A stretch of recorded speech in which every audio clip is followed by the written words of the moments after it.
Who, Sam? Our next guest on the Bobby's Auto Care Hotline from MSG Networks, you know him as the Devils TV play-by-play announcer, our good friend, back on the Let's Go Devils podcast, Steve Cangialosi. Steve, this is Sam, Scott, and John. How are you doing, my friend?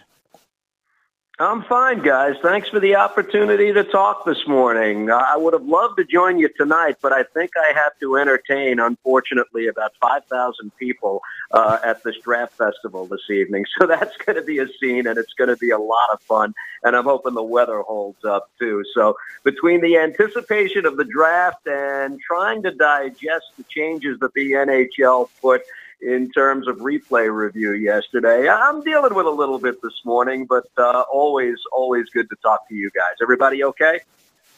Yeah, Steve, thank you so much for having or for coming back on with us. This is a huge honor.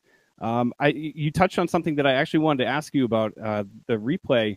What are your thoughts about what they instituted or the changes that they put in? Well, the third category of the Coach's Challenge is probably the biggest one, and it was reactionary, obviously, to what we saw with missed calls in the Stanley Cup playoffs. So you're going to try to correct missed stoppages of play in the offensive zone that lead to goals. You guys know I do some soccer as well, and it kind of mirrors replay review with that sport in this sense, is that in soccer, they go back and look at if goals were affected by a foul from what they call the APP, the attacking phase point. And I guess to a degree, the National Hockey League now has described the attacking phase point from a moment the puck moves into the offensive zone. So I think games are going to take a little bit longer. The league wants to try and make this right.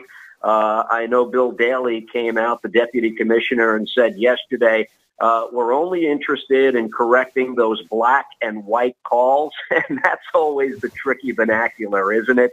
Because I think there's always a line of demarcation about what's black and white and what's a little gray. So I think there's going to be some subjectivity to it on the referee's part, but they're trying to make the game better, and I think they're willing to give this a shot. I'm interested to see whether or not it disrupts the flow of the game at all, which I think in the NHL is very, very important. We'll see. I did expect them to go in this direction, though, a little bit more intensive on video review, and I think that's the direction the league's going to go in for a bit here. Steve, it's John. Welcome back to the podcast. And yeah, it's if they're going to go more to these, to these types of reviews, they've got to make sure that they're looking at them quick. Yesterday, in one of the Women's World Cup matches, one of the commentators said that if it's taking too long, then it's definitely not, what FIFA uses as clear and obvious. So I think the NHL is going to have to kind of go along with a similar policy where if it's not clear and obvious and you can't figure it out from one or two run-throughs, then they just have to let whatever it is stand. Yeah, and, we're talking about a couple of different situations here. The Situation Room in Toronto will still have the say in the final minute and overtime. And you're going to look at situations where high-sticking calls that are resulting in double minors can be reviewed. The referee can consult with the other on-ice officials, but in that situation, he can't consult with the folks in Toronto. So I think like everything else, it's going to be a work in progress here. They're trying to get it right. I do commend them for that. The game is faster than it's ever been now, guys. And I think National Hockey League referees really were taken to the woodshed a little bit too often during these Stanley Cup playoffs for the simple reason that their job is more challenging than it has ever been. The game moves at a pace now that is very much unlike what we were seeing even 20 years ago with some of the greatest Devils teams that we've watched all time. So I commend them for making the effort here. I'm interested to see how this manifests itself early in the season and whether or not we do start to see delays that, kind of take our attention away from what we're supposed to be drawn into the game in the first place, the talent of wonderful players. We'll see. I was expecting this, though. It's not a big shock. Now, just to switch gears a little bit into the draft, which is an extremely exciting day for all of us here, and I can imagine how exciting it is for you. Do you feel that the Devils are going to go in the direction of Jack Hughes, or do you feel like they're leaning one way or the other? Yeah, look, I came out about a month ago, and I said I'd fall off my chair if it was anyone other than Jack Hughes. And I understand that what Kappo was able to do at the World Championships kind of injected some spice into the conversation, but never once did I feel, on the basis of everything that Ray Shero and Tom Fitzgerald had said about building long-term, and then ownership backing that on the same day Taylor Hall had his exit press conference at Prudential Center, we're going to build this brick by brick. Well, I'm not sure there was any great internal debate, guys, about whether it would be Hughes or Kakko. I think there's been great internal debate about a lot of other players on that board, but with the number one pick, while the Devils, yes, did their due diligence, they went out to Helsinki. Ray Shero and John Hines, I understand, had a wonderful conversation with Kappo. All of that is well and good, but the best way I could sum it up is this. Kappo appears NHL ready. I think that what we saw internationally and what he was able to do playing against men over the course of the last year has basically thrust him maybe into a favorite for a Calder Trophy conversation, if you can have such a thing, months before the season starts. But to go back to the big picture here, this is not a pick that the Devils are making for the next 2 to 3 years. This is a pick that is very important to them for the next 7 to 15 years. And the point that I've made repeatedly here is the center is the one that drives the conversation for me, if all things are considered equal. And I'm not sure all things are considered equal, because I think we've had more of a base to look at excellence from Jack Hughes than we have had from Kappo Kakko. But if they are of the opinion that they are both star players, they're both going to have wonderful careers, this is the way I'd put it historically. Let's put it this way. A decade and a half into their National Hockey League careers, I can't tell you who's had the better career, Sidney Crosby or Alexander Ovechkin, but what I can tell you is that by the nature of his position, Sidney Crosby, the true center as opposed to the winger, that equipped him to make other players around him better, and that equipped the Penguins, I think, for success earlier in Crosby's career than Ovechkin could ever have such an impact with the Capitals. So you're talking about an elite player here. I think he's been on their minds for the longest time, and I'd be shocked if it's anybody other than Jack tonight. Steve, totally. I totally agree with you. I think you see the makings of a possible second Crosby Ovechkin type rivalry between Hughes and Kakko, and yeah, I agree with you as well that Kakko is going to be the more impact player right away. And you can kind of compare him having that big tournament to a couple years ago in the World Cup. James Rodriguez had a huge World Cup, was sold for buckets of money, and then trailed off. It's a very similar situation. You can't base a player on one tournament and not his whole body of work.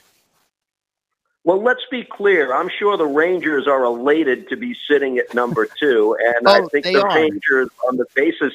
Yeah, and on the basis of getting that second selection, they've expedited their rebuild, okay? And I think we saw that a little bit with the trade for Jacob Trouba in the past week. Everything got a little bit faster here, and what might have been targeted for New York as another 2 to 3 years down the road maybe gets expedited to, hey, maybe we're a player again in the conversation of contender over the next year or two. I do get that. The excitement of the two of them coming into the league at the same time is something we haven't experienced in a long time, guys, because I think you have to go back more than a decade and a half.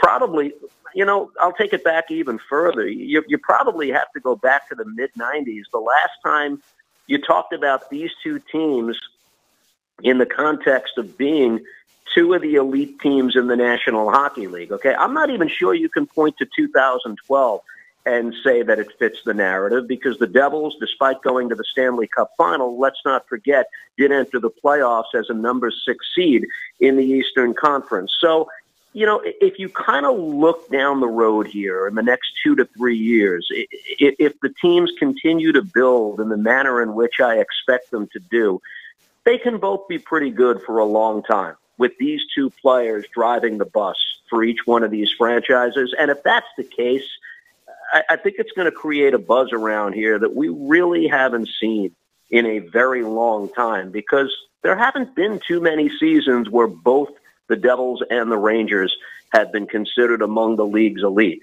And don't read me wrong, they're certainly not there yet. There's a reason they were in position to win a draft lottery this season. There's a heck of a lot of work to do. But I think this is the first time in a while for both of these franchises you do see the forest through the trees here, and you see the light at the end of the tunnel where they both might have something special going here in the next couple of seasons.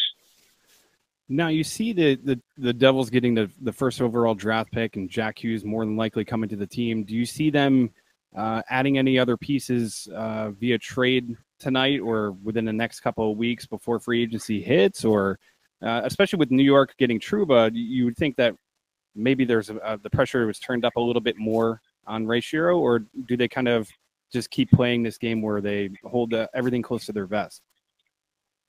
Well, what do we know about Ray Shero? We know he's had a willingness to deal. We know that he's actively been in the trade market for a team that's only been to the playoffs once over the course of the last 6 seasons. And through trades, he's been able to add such players as Taylor Hall, Kyle Palmieri, and Marcus Johansson.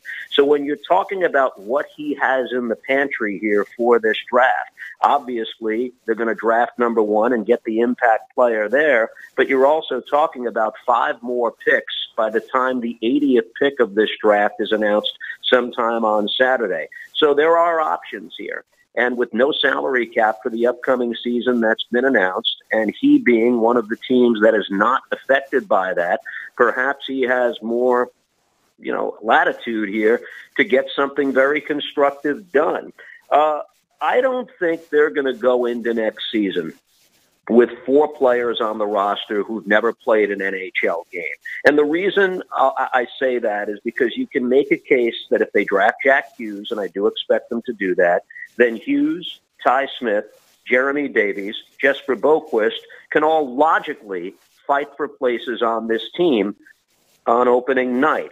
I do think there's a chance that you see 3 of the 4, let's say, in your lineup on opening night next season, but I think there's space here for them to add a top 6 or a top 4 defenseman clearly, and he has enough in his pantry to do that tonight if he so chooses. I think he's in a terrific spot. This is what he's been waiting for. When they traded Marcus Johansson, part of me said, I watched the way he was fitting in with the kids, and I wanted to see whether there was something long-term with Hischier and Bratt. And I remember asking him on the day of that trade, did you hesitate at all? And he said no, because it's all about the future. So here we are now on this day of the 2019 draft, and I do expect him to come away with something before this night or this weekend is over in terms of a top 6 guy or in terms of a top 4 defenseman. I do expect the Devils to add a veteran piece this weekend. Yeah. Yeah, that all adds to the excitement of this draft. Not only are we first overall, but like you were just saying, there are so many potential opportunities we can do with all these picks. It's just going to be an exciting weekend overall.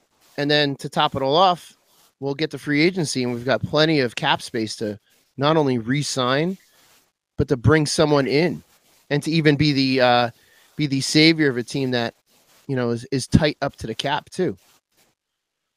Yeah, and that could come in terms of a point producer. It can come in terms of a veteran presence as well. Is there another Brian Boyle type down the road who they think is part of a culture that they want to continue to foster, and whether or not they bring such a player like that back into the equation as well? Obviously, there's Taylor Hall to deal with. Once we get past the excitement of this draft, that's going to be on the front burner for this team. That doesn't mean there's going to be big news on July 1st. It doesn't mean there's going to be big news even by July 10th or 15th. But the conversation then becomes very real because the Devils have the opportunity to speak with him. Now, I don't know if the Devils are still in the process of selling themselves to Taylor Hall, okay? I think they've both educated themselves about what the relationship has to offer here. I know Hall very much likes being coached by John Hines. He actually used the words last season, "I have never had a level of coaching like this in my career before." And that says a lot about what John Hines brings to the table here. But let's say to some degree, you still are selling the franchise to Hall, because he did utter the words during his exit press conference, talent was a difference for this team in the past season. Part of that obviously was his injury. He didn't play for the second half of the year. But I do think maybe the best selling point that the Devils have, if this is still coming into play, is to show him, hey, we are ready to contend now. We are going to be part of the playoff conversation in the Eastern Conference immediately.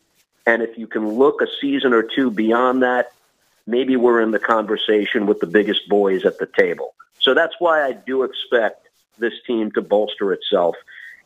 You know, what's better than sitting down, whether that be 4th of July weekend or at any time this summer with Hall, and saying, hey, we've added a guy who we can project for 60, 65 points to this team next season. We've added a defenseman, you know, who we think is clearly a top 4 guy. I think then you have the best chance to say, hey, let's seal this. Let's get this deal done. Let's move forward with the only guy who's ever won a Hart Trophy in the history of this team. Now, one of my kind of questions that I have that I've been floating around is, you know, you say we hopefully they'll add a top, you know, 4 defensemen. There's been a lot of chatter about PK Subban, and do you think that would be one of the defensemen that the Devils could possibly target? Well, what do you think PK is going to offer in 2 to 3 years? You know, because I'm going to stick to that timeline. He's a hell of a talent. He's a heck of a guy to market your team around. He's an explosive player. A longtime beat writer in Montreal, who I speak with whenever the Devils and Canadiens cross paths with, would tell me in the very early stages of PK's career, before he claimed an Norris Trophy, that we're talking about maybe the most talented guy the Canadiens have had on this team, talented position player since Guy Lafleur back in his heyday in the 1970s. So there's no doubt that PK's got a lot to offer. PK Subban is somebody that's going to cost a lot. A lot of the assets that you have are going to go in any sort of Subban trade. What do you want PK to add to your team? Obviously, a dynamic offensive presence that comes out of the back. But I have to ask you, do you think you have enough of that in your system right now? Not the all-star that PK Subban is, but if Ty Smith and Jeremy Davies are guys that you see 2 to 3 years from now running your power play, Will Butcher is a guy who's had that responsibility too. Do you take that away from them because you think Subban is the difference between being a contender and winning a Stanley Cup? And the other thing I also think we have to factor in here, guys, what is Subban 2 years from now? Will we have seen the best of PK by the time we're really ready to say the Devils are in that conversation to contend for a win for a cup? I'll tell you this, as a broadcaster, it would be a heck of a lot of fun to do PK Subban's games 82 times a year. Yeah, I'd be on board for that. I'm not sure that's what the Devils are thinking, though. Oh, that's a really good insight. Thank you. You're welcome. Steve, so I'm going to try to find you tonight. I'll be it's John again. I'm going to be at the draft party, so I'm going to try to find you when I'm there. If you're available, you know, we'll maybe get a couple words while we're there at the draft party after the Devils make their pick tonight. That sounds good. I live in North Jersey. The rain has stopped. I'm looking up at the sky, which is as bright as it's been right now in about 2 days. So I'm hoping it's going to be a good time for everybody tonight. This should be a lot of fun. The last time I actually attended the NHL draft was in Minneapolis, or St. Paul, I should say, the night the Devils took Adam Larson. To see them with the number 1 pick overall, for the second time in 3 seasons, there's There's a lot of buzz, and this should be a very, very exciting time for the fans tonight. Please, if you can find me, I won't be hard to find. Come say hi, please. No, absolutely. I'll definitely come by and try to find you. Absolutely. Okay. Well, thank you. Thank you very much, Steve, and we'll hope to have you on the podcast soon. Thank you, guys. I appreciate the time. Take care and have a wonderful day. You too. Thank you. Thank you, Steve. That is Steve Cangialosi of MSG Networks. Is it Network or Networks? I don't know.